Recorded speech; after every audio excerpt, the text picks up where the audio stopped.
Good morning guys. Narito na naman po tayo sa bahay mo ayusin ko program sa Purok 7, San Roque, San Mateo, Isabela.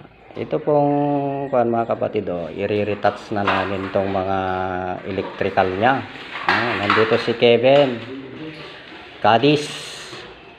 Yan ang electrician natin.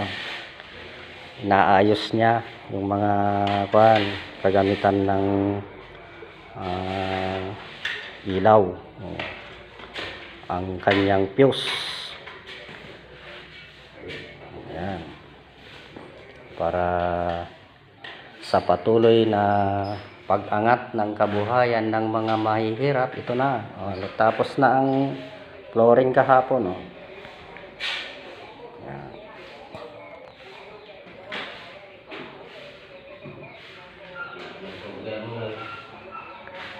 Ayan mga kapatid, ang sitwasyon natin dito sa bahay mo ayusin ko program. Maraming salamat sa panonood.